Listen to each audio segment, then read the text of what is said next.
హల్లెలూయా, praise lord. దేవుని నామానికి మహిమ కలుగును గాక. ఈరోజు మిమ్మల్ని అందరూ చూడడానికి దేవుడు ఇచ్చిన కృప కొరకు దేవుని ఎంతగానో స్తుతిస్తున్నాను. ఈరోజు దేవుని యొక్క వాక్యం నుండి యోహాను సువార్త 14వ అధ్యాయం 27వ వచనం చూద్దాము. శాంతి మీకు అనుగ్రహించి వెలుచున్నాను, నా శాంతినే మీకు అనుగ్రహించుచున్నాను. లోకం ఇచ్చినట్టుగా నేను మీకు అనుగ్రహించటం లేదు. మీ హృదయంను కలవరపడనీయకుడి, వెరవనీయకుడి అనేసి ఈ యొక్క వాక్యంలో మనం చూస్తాం అనమాట. ఈ యొక్క వాక్యంలో నా శాంతిని మీకు ఇచ్చి వెలుచున్నాను అనేసి దేవుడు ఈ లోకంలో ఉండేటప్పుడు దేవుడు చెప్తున్న మాట అనమాట. ఈ లోకంలో నుంచి ఇంకా సిలువ వేయబడక ముందు దేవుడు ఏం చెప్పాడంటే, నా శాంతిని మీకు అనుగ్రహించున్నాను, నా సమాధానాన్ని మీకు అనుగ్రహించున్నాను, మీ హృదయాన్ని కలవరపడనీయకుడి, మీరు ఎందుకు భయపడవద్దండి అనేసి దేవుడు మనకి అభయాన్నిస్తున్నాడు అనమాట. నా యొక్క సమాధానాన్ని లోకం ఇచ్చినట్టుగా నేను మీకు ఇవ్వను. ఆ యొక్క సమాధానం అనేది అది సంతోషం, మన యొక్క హృదయంలో సంతోషం ఇచ్చేదిగా ఉంటున్నది అనమాట. ఆ యొక్క సమాధానం మనుషులు ఇచ్చే సమాధానముగా అది ఉండదు. మనుషులు ఇచ్చే సమాధానం కొద్దిసేపు సంతోషంగా ఉండొచ్చు, తర్వాత కొద్దిసేపు తర్వాత అది దుఃఖకరంగా కూడా ఉండొచ్చు. అయితే దేవుడు సమాధానాన్ని మన హృదయంలో ఉంచినట్లయితే అది ఎప్పటికీ చాలా సమయం అది మనకి సంతోషాన్ని ఇస్తుంది అనమాట. దేవ సమాధానం మన హృదయాల్లో కుమ్మరింపబడినట్లయితే అది దేని ద్వారా వస్తుందంటే, పరిశుద్ధాత్మ ద్వారా దేవుడు మనకి మన యొక్క హృదయాల్లో ఆ యొక్క సమాధానాన్ని కుమ్మరిస్తాడంట. మనం ఏం చేయాలంటే, ప్రతి ఒక్క రోజు ఆయన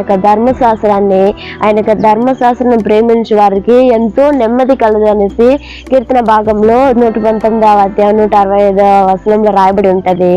అది వారిని త్రొట్టులటకు కారణం ఏమి ఉండదు అనేసి దేవుని యొక్క వచనం రాయబడింది అనమాట.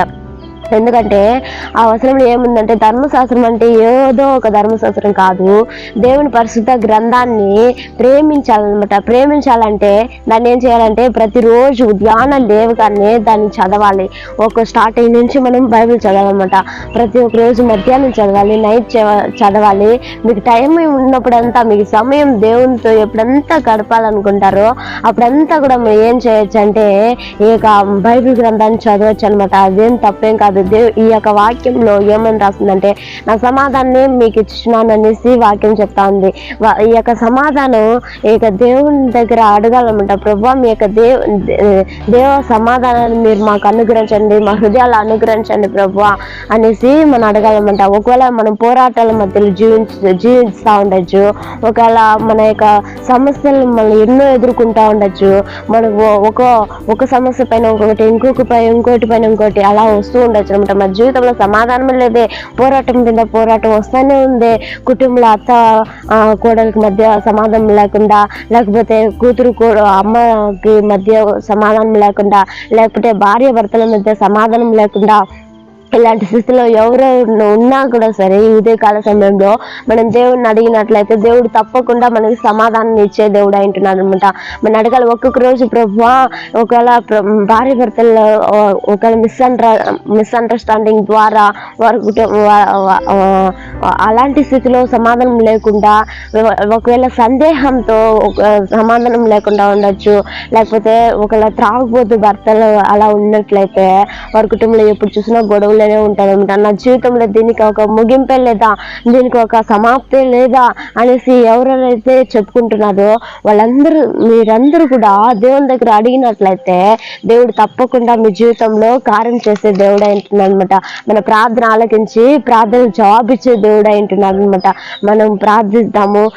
ఏమైనా ప్రార్థిద్దామంటే, మన యొక్క పోరాటాల మధ్యలో ప్రభా నేను వెతుకుచున్నాను, విరిగి నలిగిన హృదయాన్ని నువ్వు అలక్ష్యం చేయవు కదా ప్రభువా, మీ యొద్దనే మేము ప్రార్థిస్తున్నాం నా తండ్రి. ఆ యొక్క మీరిచ్చే సమాధానం మాకు ఇవ్వండి ప్రభువా, మేము లోకం చూడనట్టుగా నేను మీకు ఇవ్వట్లేదని చెప్పారే, మీ యొక్క సమాధానాన్ని మాకు దయచేయండి ప్రభువా, మా కుటుంబంలో నెమ్మదిని దయచేయండి ప్రభువా, నీ ధర్మశాస్త్రాన్ని ప్రేమించడానికి కావాల్సిన కృపను అనుగ్రహించండి ప్రభువా, నీ యొద్ద ప్రార్థించడానికి కావాల్సిన కృపను మీరు మాకు అనుగ్రహించండి ప్రభువా అనేసి మనం ఎప్పుడైతే అడుగుతామో దేవుడు తప్పకుండా మన జీవితంలో కార్యం చేసే దేవుడు అంటున్నాడు అనమాట. నేను ఒకసారి ఏం చేశానంటే మా ఇంట్లో అమ్మ నాన్న గొడవ వేసుకుంటా ఉంటే ఒకరోజు నైట్ ఇంకా మిద్దె పైకి వెళ్ళిపోయేసి 2 గంటల సేపు నేను ప్రార్థించి ఏడ్చి దేవుని దగ్గర ప్రార్థించినప్పుడు దేవుడు ఏం చేశాడంటే మా తర్వాత వచ్చి నేను పడుకునేసినాను. పడుకున్న తర్వాత దేవుడు అంటున్నాడు, నా సమాధానం నీకు ఇస్తాను, నీకు సమాధానం కావాలా, నేను ఇస్తాను అనేసి దేవుడు నాతో మాట్లాడుతూనే ఉన్నాడు అనమాట. చూడండి, దేవుడు ఇచ్చే సమాధానం అది ఎలా ఉంటుందంటే తన తర్వాత మనుషులు ఎవరు ఆ సమాధానాన్ని ఇచ్చేదిగా ఉండదన్నమాట. దేవుని ఇచ్చే సమాధానం చాలా ఆదరణగా ఉంటుంది, చాలా సేద తీర్చేదిగా ఉంటుంది అనమాట, చాలా ఆదరణగా ఉంటుంది. కాబట్టి మనము ప్రతి ఒక్క రోజు దేవుడు నన్ను సంధించిన దేవుడు, నాతో మాట్లాడిన దేవుడు మీతో కూడా మాట్లాడడానికి దేవుడు సిద్ధంగా ఉంటున్నాడు అనమాట. ఎవరైతే ఉదయకాల సమయంలో ప్రభువా నా జీవితంలో సమాధానం నేను కోల్పోయినాను ప్రభువా, సంతోషాన్ని నేను కోల్పోయినాను ప్రభువా అనేసి మీరు ఎవరైతే అడుగుతారో వాళ్ళకందరికీ దేవుడు తప్పకుండా సమాధానం దేవుడు దయచేసే దేవుడు అంటున్నాడు. ఉదయకాల సమయంలో మనం అందరూ కళ్ళు మూసినట్లయితే ప్రార్థించుకుందాము. హల్లెలూయా, స్తోత్రం రాజా. ఉదయకాల సమయంలో తండ్రి యూట్యూబ్ చేస్తున్న ఎవరెవరైతే ప్రభువా సమాధానం లేకుండా వారి కుటుంబంలో నెమ్మది లేకుండా ఎవరెవరైతే ఉంటున్నారో ప్రతి ఒక్క బిడ్డకి ప్రభువా యోహాను సువార్త 14:27 ప్రకారము ఒక్కొక్క బిడ్డకి సమాధానం మీరు అనుగ్రహించమని ప్రార్థిస్తున్నాం డాడీ. ఏ చింతతో, ఏ వేదనతో, ఏ దుఃఖంతో యేసయ్యా ఉంటున్నారు ప్రతి ఒక్క బిడ్డ జీవితంలో సమాధానం మీరు అనుగ్రహించండి, సంతోషాన్ని మీరు అనుగ్రహించండి. లోక మనుషులు ఇచ్చేటట్టుగా మీరు ఇవ్వలేదు ప్రభు, మీ యొక్క సమాధానాన్ని మీరు మాకు దయచేయగలరని నమ్ముచు స్తుతి ఘన మహిమ నీకే చెల్లిస్తున్న నజరేయుని యేసు నామములో పొందుకొని ఉంటున్నాం తండ్రి, ఆమేన్.